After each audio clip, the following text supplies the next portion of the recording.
Howdy, and welcome back to another episode of World Bigfoot Radio.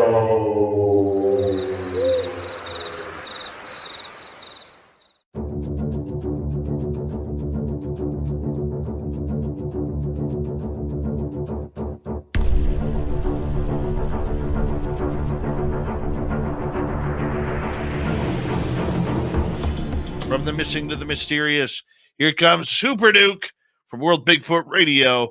Happy New Year to you, Super Duke. Good to have you back on for 2024, my man. How's it going?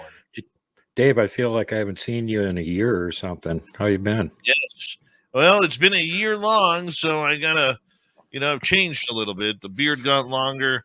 The hair got a little bit frizzier, but that's about it, man. Yeah, I noticed the beard is actually coming in really good, and that's looking great, man. You haven't got too much more work to do on that. Santa's going to be running for cover going, oh, Dave's got my butt beat. I'd like to, gain another inch or two on the beard before it comes off. We'll see how it goes. But winter is allegedly arriving finally later this week. Yeah, I heard that rumor. We've got this weird thing going on here for the last 2 days where we have frigid fog. And I mean like thick London fog. You can see half a block. But yet it's like 17 degrees. So it's turning into hoarfrost on everything. Yeah. Well, right now, we're in the next 7 days, we're scheduled for flurries tomorrow, flurries the next day, flurries throughout the weekend, and then flurries into next week. 14-day. What's the 14-day have? Well, view the full 14 days. Yeah, that's snow right till mid next week. So finally, yeah, same thing. We don't have any snow on the ground down here unless you go up above 5,000 feet.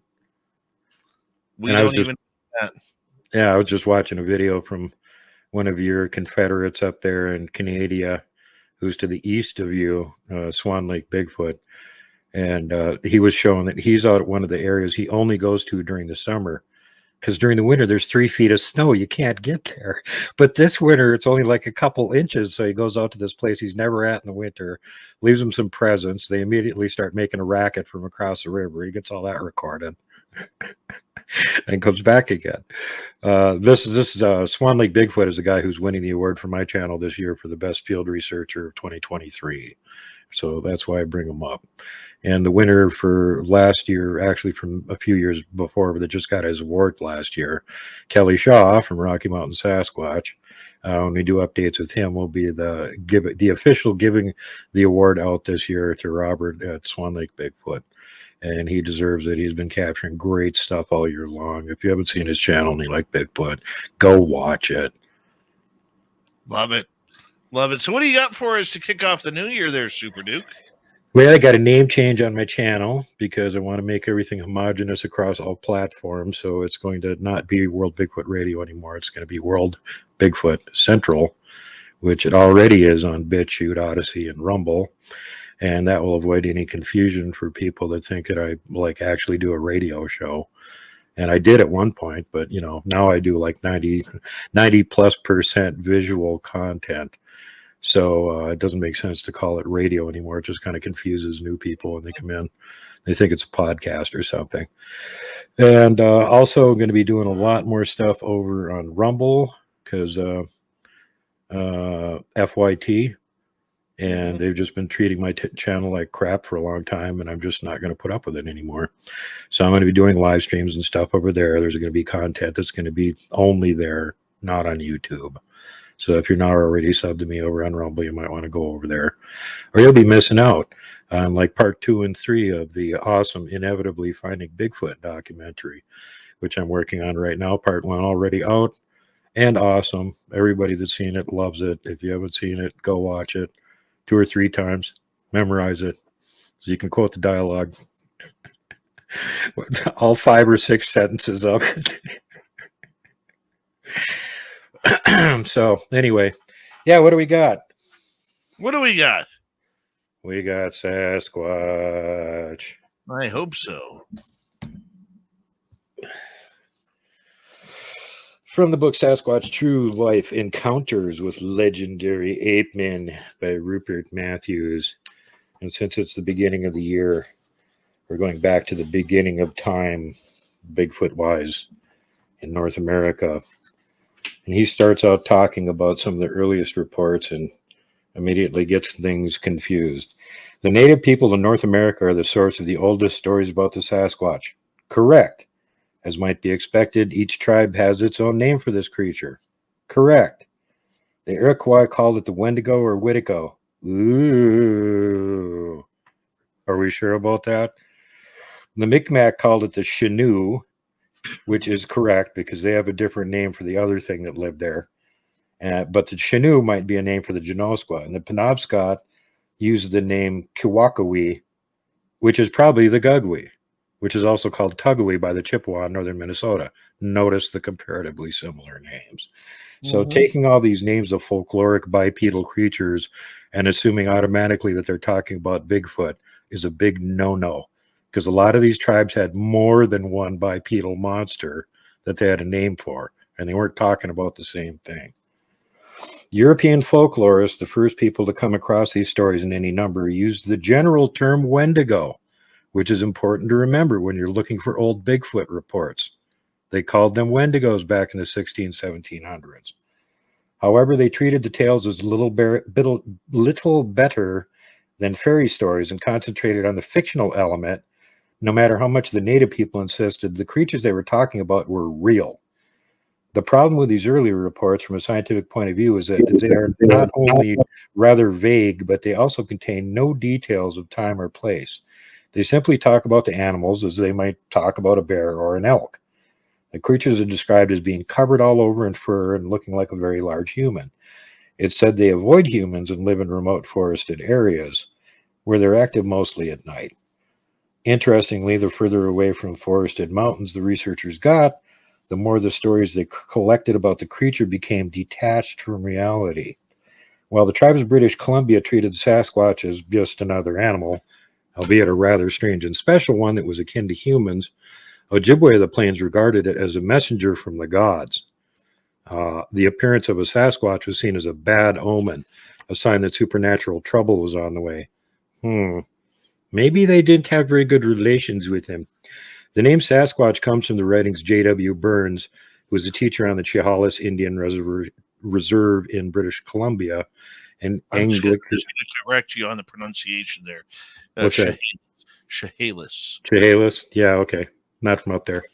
Sorry, that's my territory, man. Yeah, okay.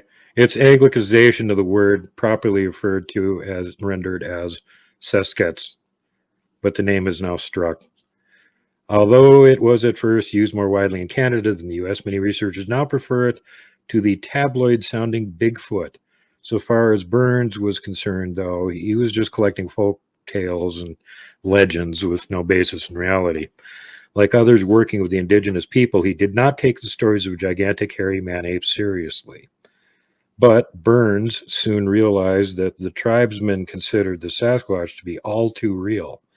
In May 1938, he was at a local festival, When an official from the Canadian government touched on the subject, and there's a much longer version of this, which is actually even better. Of course, the speaker said, Sasquatch are merely imaginary Indian monsters. No white man has ever seen them, and they do not exist. The speaker then found himself pushed out of the way by Chief Flying Eagle of the Halcomelon. The white speaker is wrong, declared Flying Eagle. Some men have seen Sasquatch. Many Indians have seen them. Sasquatch are still all around here. I have spoken. He left out the part about the 3,000 indignant natives standing up and starting to act really angry when Chief Flying Eagle jumped in the way and saved his dumb ass. Chief Flying Eagle, however, was right. White men have been reporting sightings of the hairy ape men of the woods for some years. As far back as 1793, the Boston Gazette was reported on a big, hairy, and unidentified creature called Sikekudle, a term that seems to be Anglicization of the Cherokee word, translates as hairy man thing, and usually English it's called Chicky Cuddly. Details of what the creature looked like or what it did are, however, lacking. There's experts on this down in the south that will tell you that's the same thing as what's called a Champé, and they're not Bigfoot. The oldest known contemporary accounts of a Sasquatch sighting come from the 22 September 1818 edition of the Watchman newspaper in New York State. This report states a few days earlier, near Ellisburg, a gentleman of unquestionable veracity saw an animal resembling the wild man of the woods. This would seem to indicate that the supposed wild man of the woods was already a well-known figure of legend or rumor. The creature was described as being like a large man but covered in hair. It walked out of the trees and onto a road a few yards from the witness. Seeing the human, the creature turned and ran off, leaning forwards as it did so. It left footprints behind that were very human-like but very wide at the toes. In 1851, two hunters in Greene County, Arkansas, watched a Sasquatch apparently in the act of trying to catch a calf from a herd of domestic cattle. They described the creature as being an animal bearing the unmistakable likeness of humanity. It was of gigantic stature, the body being covered with hair, and the head with long locks that fairly enveloped the neck and shoulders. As soon as the creature realized that humans were in the vicinity, it stopped chasing the cattle and instead stared at the humans. It then turned and ran off at high speed, leaving behind human-like footprints that were about 13 inches long. The newspaper that reported the incident speculated the creature was a human survivor of an earthquake that had taken place in 1811. It was thought he had taken to an animal-like existence in order to survive, and so had acquired animal-like hair and an appearance to go with it. This, believe it or not, was a common theory in the 19th century. Talk about pixie dust science. Right. In the 1860s, newspapers in Michigan reported that a similar creature had been seen several times around Lake St. Clair region.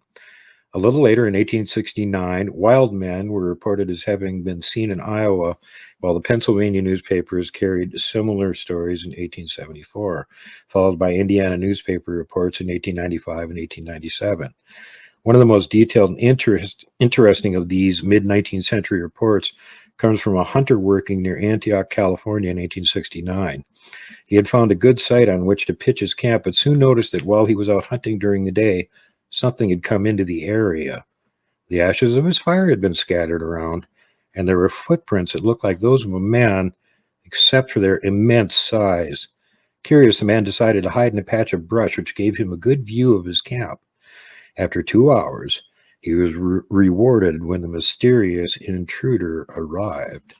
Quote, the creature was, whatever it was, stood about 5 feet high and disproportionately broad and square at the shoulders, with arms of great length. The legs were very short and the body long. The head was small compared to the rest of the creature and appeared to be set upon his shoulders without a neck. The whole was covered with dark brown and cinnamon-colored hair, quite long on some parts, on the head standing in a shock and growing down to the eyes. After looking around carefully, the creature kicked the embers of the campfire and then it bent down and picked up a stick, which it whirled around its head, producing a circle of smoke. After the glowing end of the stick had gone out, the beast threw its head back and whistled, after which it picked up a second stick and again swung it around.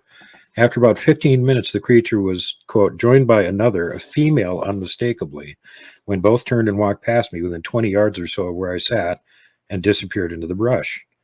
Given the date of the encounter, the writer's reference to the second creature being unmistakably female probably means that it had breasts. So the hunter concluded by saying that he had met one other hunter who had seen the creature and about a dozen more who had seen gigantic human-like footprints. The acceptance of the reality of these creatures by those who spent a lot of time in the forested hills is a feature of these early cases that surfaces again and again. The educated townsfolk who wrote and read the newspapers were amazed by the stories of wild men, but the hunters and trappers were not. Where are we at, Dave? We got about 2 minutes.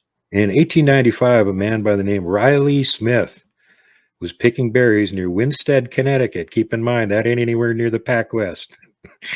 When his bulldog came dashing out of a patch of woodland, it was whimpering and trying to hide behind him. Smith stood up to see a large man, stark naked and covered with hair all over his body, emerge from the trees. The instant the wild man saw Smith, it gave a terrifying yell, then turned and fled back into the woods. Smith later admitted he had been paralyzed with fear.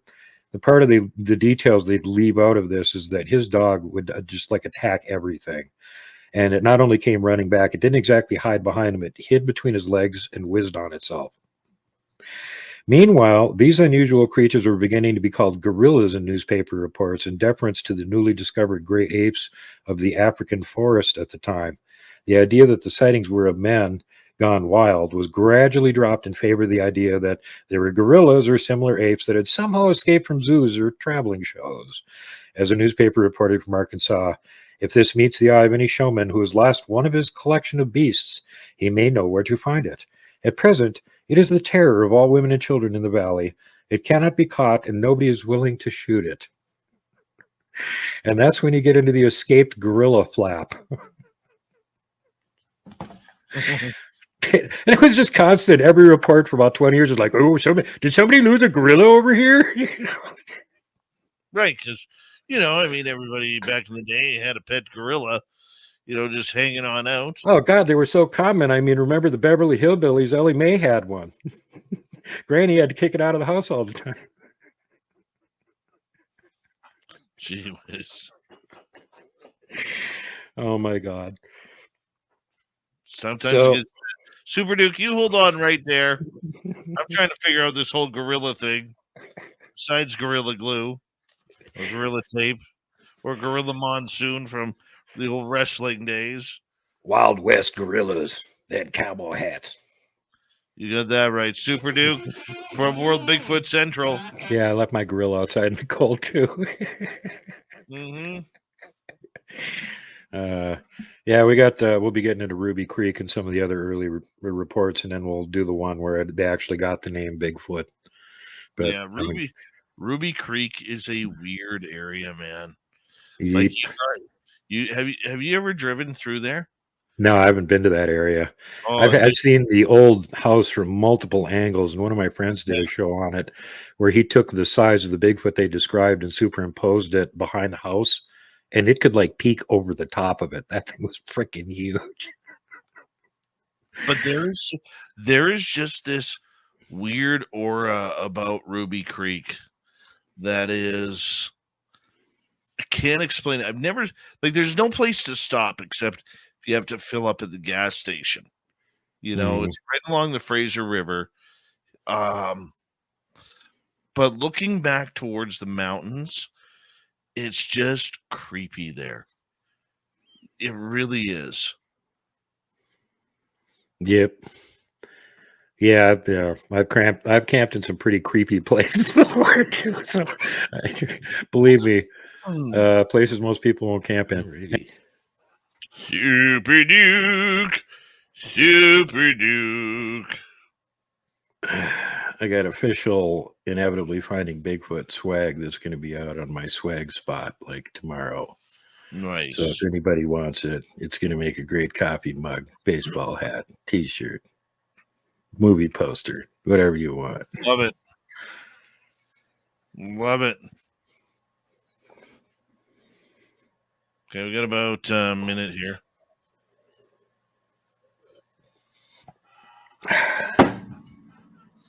Jeez, what the hell did you slam there?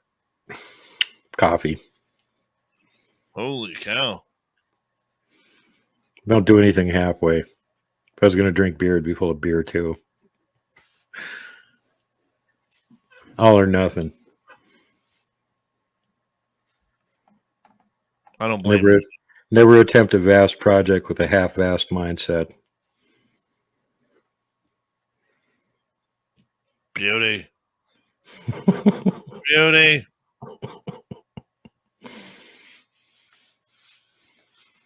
Yep, documentary's coming along good. Just about got the tail end of it finished off. Have that done tomorrow, then I can start working on the main body of it. It's going to be premiering on the big screen at the Nebraska Bigfoot conference that Dave's going to be at, so he'll get to see it too.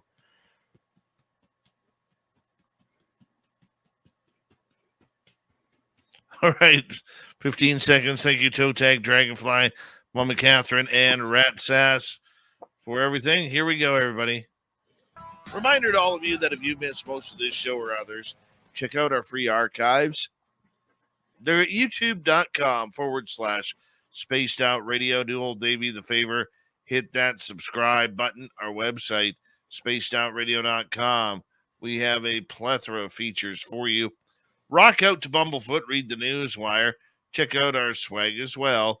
Tonight's show, hey, I hope you're enjoying it because it's going to continue right now with Super Duke from World Bigfoot Radio, hanging on out, talking about the stories around Ruby Creek. Super Duke, good to have you here. Glad to be here. Finishing up on what we were talking about earlier with the massive gorilla hysteria going on.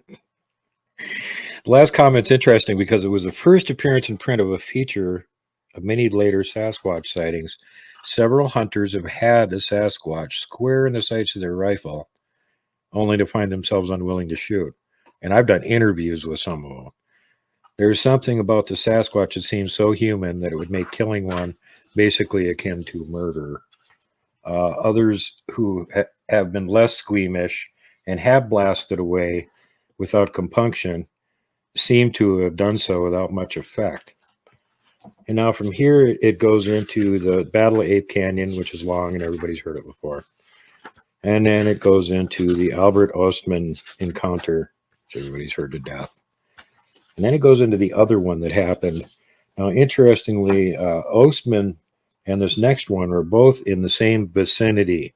As a matter of fact, if you pinpoint where Ostman was at, he was only a few miles away from where the second report happened 4 years later to a local named Mushat Harry. At 3 a.m. one autumn morning in 1928, a fur trapper from the Nootka tribe called Mushat Harry came paddling back to his home on Vancouver Island in his canoe, dressed only in his underwear and suffering from exposure. He was clearly terrified. Because he was babbling, the family sent for the local missionary, Father Anthony. It was Father Anthony who recorded the story and so preserved it for later generations, keeping in mind this is 4 years after the Ostman incident, very close to it. Mushat left his home and headed for the Canooma River at the head of Tulupana Inlet, where he intended to spend several weeks trapping fur. He paddled some way upriver, then cached his canoe and walked 12 miles inland to where he thought was a promising fur area. What they don't mention here that becomes important later on is that when they say he paddled some way upriver, 45 miles wasn't nearby. After pitching camp, he set his trap line and settled down to do his business, and all seemed set for a routine trip. Again, they don't mention that this guy was basically a fur trapper and spent all of his time in the woods, except coming back to town to sell his furs and get provisions. So one night, he was jerked awake by being roughly picked up. Wrapped in his blankets, but otherwise clad only in his underwear, he was thrown over the shoulder of a big, hairy, man-like creature. Mushat had heard stories about the Sasquatch since his childhood, so unlike Ostman, he immediately guessed what was happening. He struggled, but the creature held him firmly. And I should probably mention at this point, there's enough reports of this happening, especially from the natives, that if by some horrific chance you ever find yourself being picked up by a Sasquatch and it's running off with you, don't struggle. You're not going to get away, and they might decide to clamp down harder so you don't get away, and they don't know their own strength, and they'll crush you by accident. Right. Mushala estimated that he had been carried for about 3 miles before being dumped on the ground beside a steep hill with a rock overhang. Collecting himself, he looked about and was alarmed to see himself surrounded by about 20 Sasquatch. The bigger males were pushing the females and the young back from him as if to keep them safe.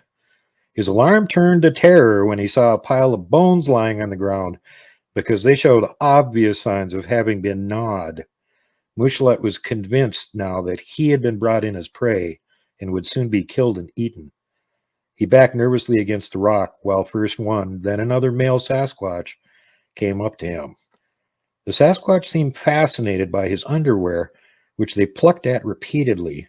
Mushat guessed they thought it was some kind of a loose second skin. After a while, the males lost interest and allowed the females and the young to get closer to the terrified Mushat. When it was fully light, the majority of the adults then left, presumably to search for food, and Mushat was left with the young and a couple of adult females. An hour or so after noon, the two females lay down to rest. So he fled. He ran downhill hoping to find a river, which he did. After running downstream for about 15 miles, as fast as his legs could carry him, he found his canoe where he had left it and leaped in and started paddling. There was no sign of pursuit, but he didn't care. He just wanted to get home. And yeah, he paddled nonstop until he got home. So this guy ran 15 miles, then paddled 45. And like at the beginning of the story, he shows up with his long underwear, freaking out and gibbering. Mushat Harry was confined to bed by Father Anthony, and it was 3 weeks before the missionary would let him leave his home. It was during this time that Mushat Harry told Father Anthony about his experiences. It was decided that he should keep quiet about the bizarre events, although he discussed it with his friends, and Father Anthony wrote it all down.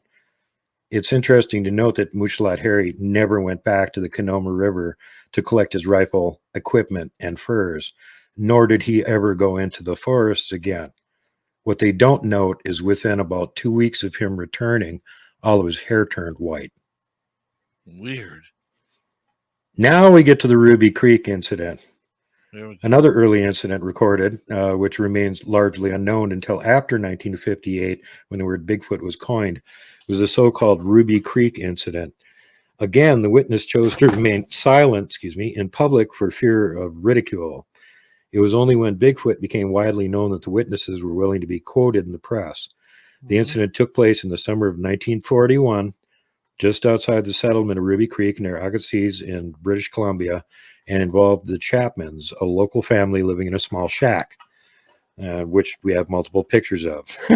Miss Jenny Chapman and her 3 children tended crops of vegetables and fruit around the house, while George Chapman worked on the railways. He was often away for several days on end, so he was absent during this episode. It was about 3 p.m. when the oldest boy, aged 9, came back to the house saying that he had seen a cow-like animal coming down the forested hill near the cabin. He seemed rather worried, so Miss Chapman went to investigate.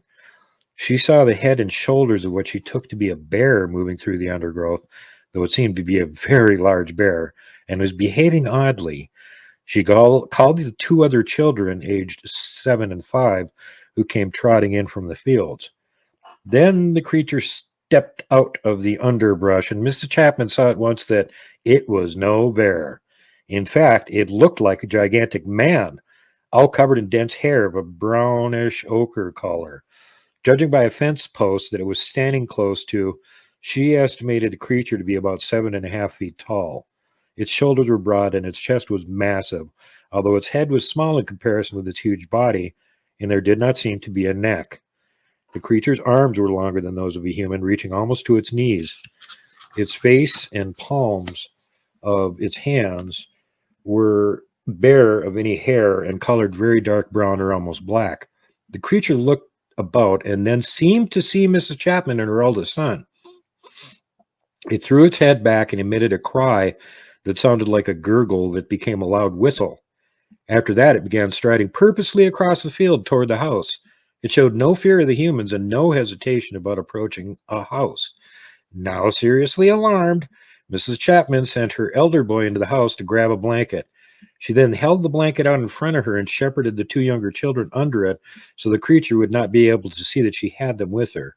She later said that she had done this because she thought the creature had seen the younger children go into the house. If it did not see them leave, it might go into the house to look for them rather than follow the family downstream, thus giving Mrs. Chapman and her children a vital few minutes head start. She then led her three children away from the house and down the steep slope into Ruby Creek. Once they were out of the sight of the creature, the four took to their heels and fled downstream toward the village. Once there, they made for Mrs. Chapman's father's house, where they poured out their story, after which they were given food and allowed to rest. Now, 2 hours later, George Chapman came home from work. The first thing he saw was the front door standing wide open and the door to the outhouse smashed, as if by some terrific force. In some loose soil nearby, he saw the unmistakable giant footprints of a wild man of the woods. They don't give the dimensions in here. It was 17 inches. Now alarmed, he called out for his family, but after getting no response, he searched the house. He could find no sign of them, but then he saw the tracks of his wife and the three children heading off the creek.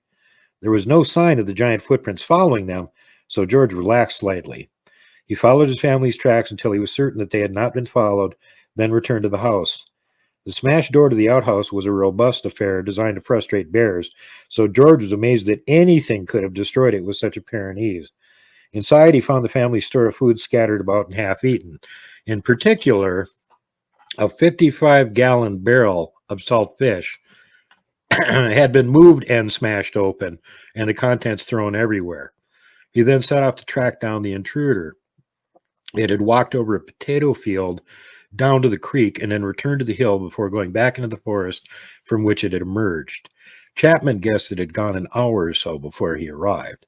He then headed for his father-in-law's house, where he found his shaken family. They returned to the house with Chapman's father-in-law, excuse me, and a brace of rifles. Next day, Chapman's father-in-law stayed at the house with his rifle while Chapman went to work. There was no sign of the Sasquatch that day, but the following evening, the family heard the strange call again and found footprints near their house. It came back for 5 more nights. Then it was heard no more.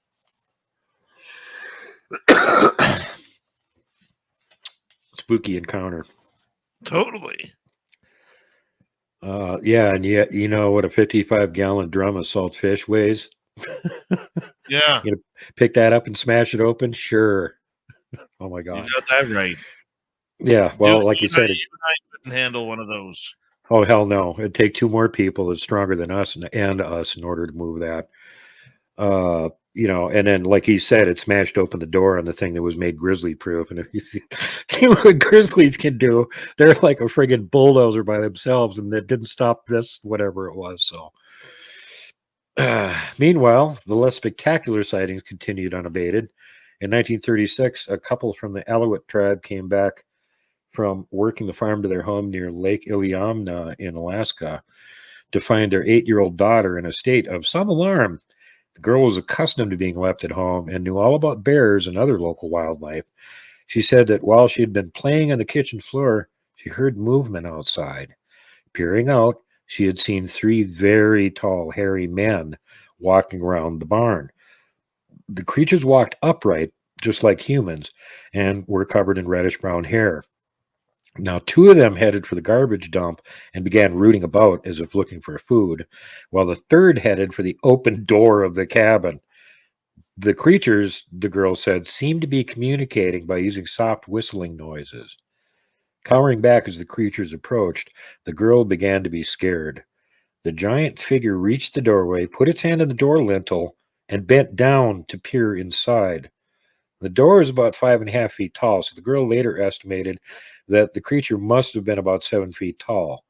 As the creature looked in, a powerful stank invaded the room, an offensive smell like animal musk. Then a loud whistling call came from outside, at which the creature stepped back from the door, stood upright, and looked around. It then whistled in answer before turning and walking off. A few minutes later, the girl's parents arrived. Presumably, it had been their approach that had caused the creatures to leave. Now, in 1937, Jane Patterson set out to pick rhubarb in the run wild garden of an abandoned shack near her home in Bridesville, British Columbia. Hey, Dave, that's where you live, British Columbia. That's where I live. She, you knew you couldn't get away without a cryptid report mentioning your home area. Of course not. I love it. She looked around a bush to find a large hairy animal sitting on the ground about 15 feet away from her. It was busily engaged in picking rhubarb. The creature stood up, revealing itself to be a hair-covered human-like creature of massive bulk that stood about 6 feet tall. "Oh, hello," said Miss Patterson in surprise. The creature blinked at her. She backed off slowly and quietly while the creature watched her. Then, as soon as she was out of sight of it, she fled. In 1939, a prospector named Burns Yeomans was near Harrison Lake, British Columbia. Man, there's a lot of people named Burns up there. What the hell's up with that, Dave? Boo earns. Boo earns. Birds. Mr. Burns, Smithers, go catch the Sasquatch.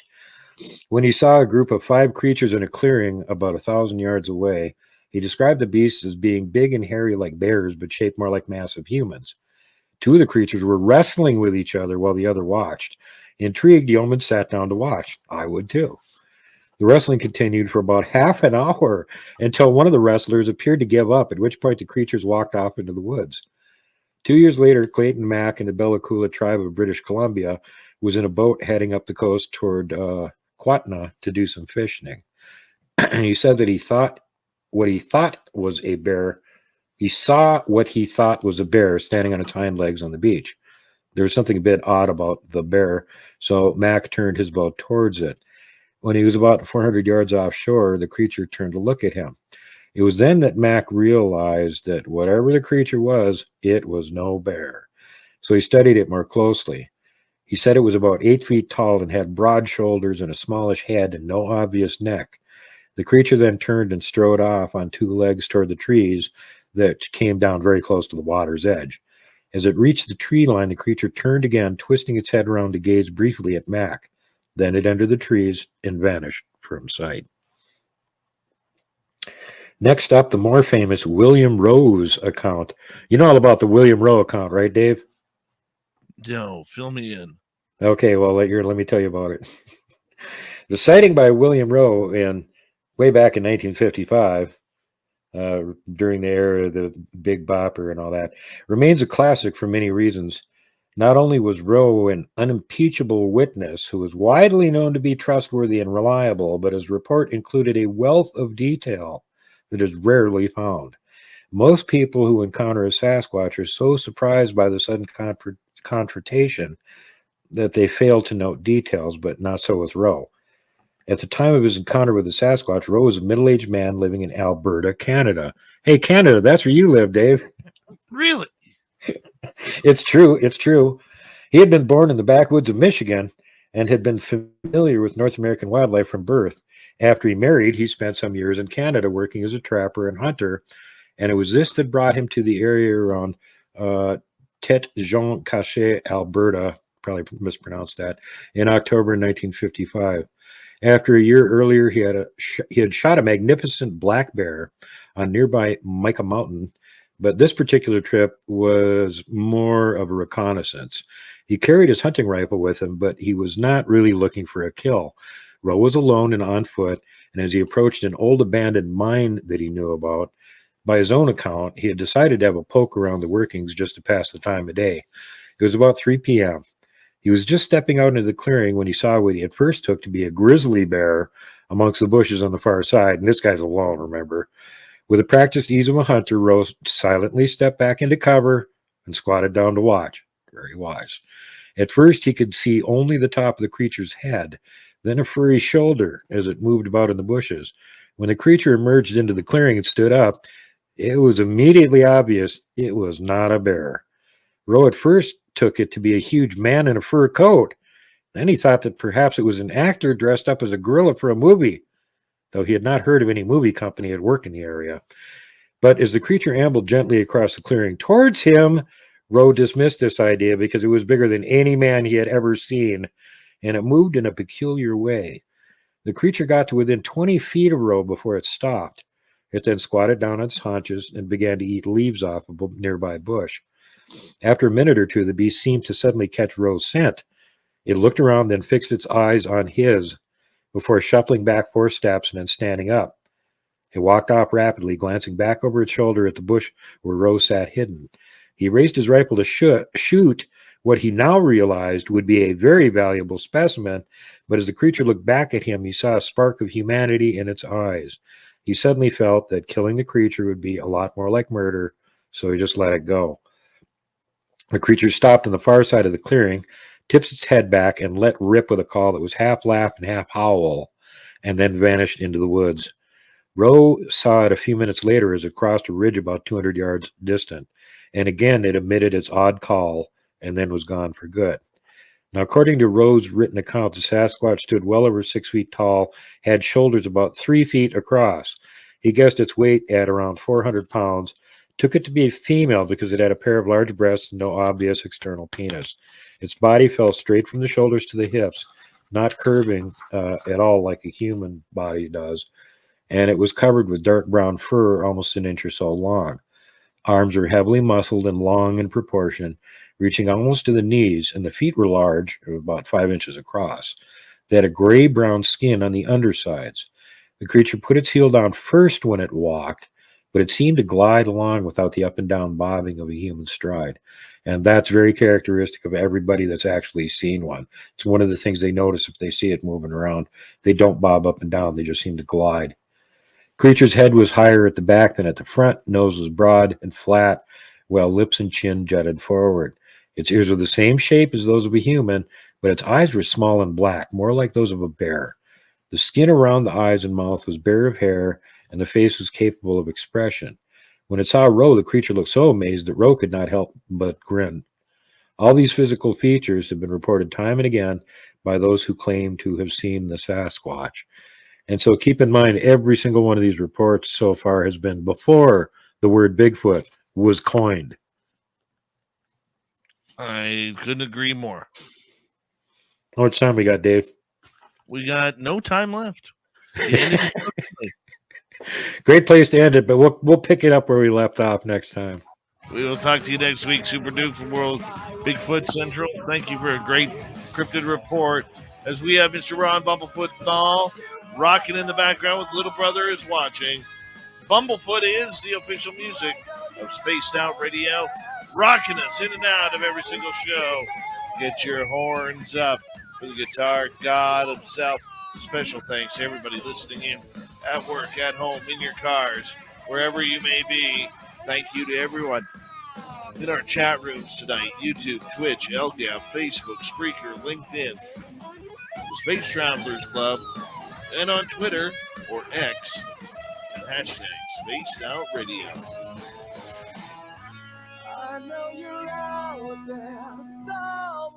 Remember, this show is copyright by Spaced Out Radio and SOR Media Ventures Limited. Thank you so much for choosing to share your evening with us, because together, my friends, we're watching. We own the night. Mr. Bumblefoot, we need a favor. We need you to take us home.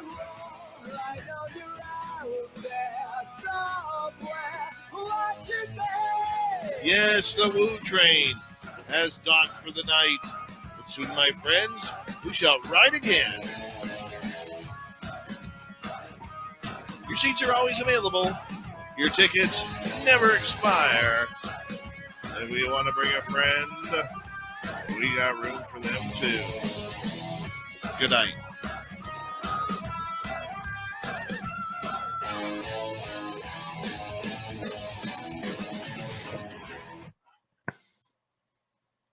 There we go, super.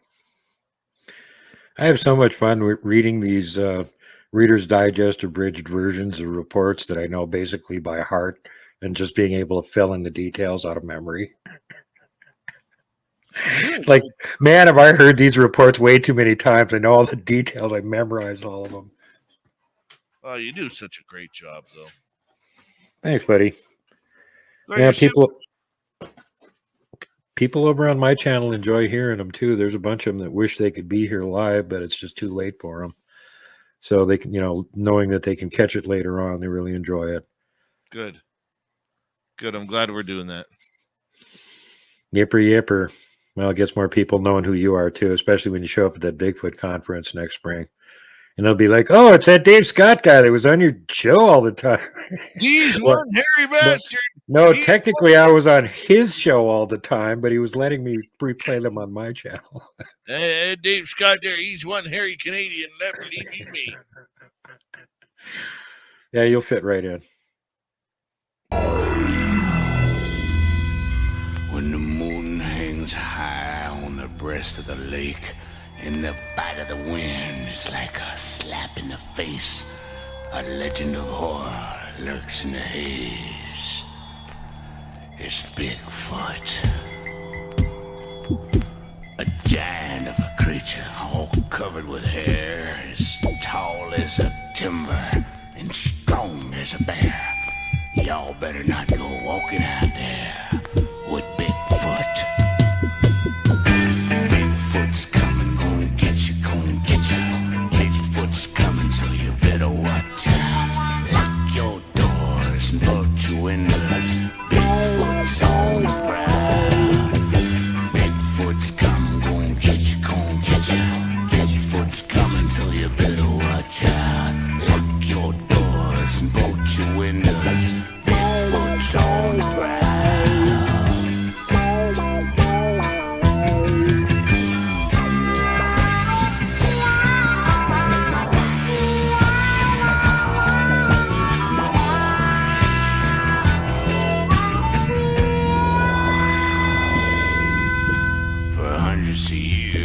This legend has grown about this big hairy man that walks all alone.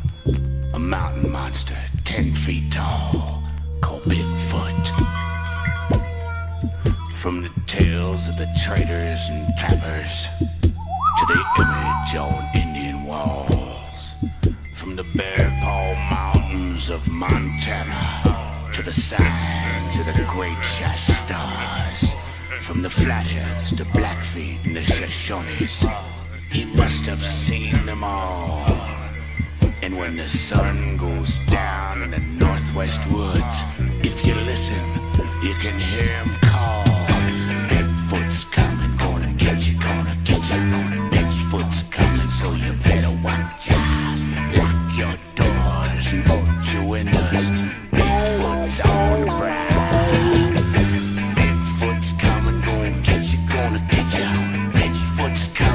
You better watch out. Lock your doors and bolt your windows.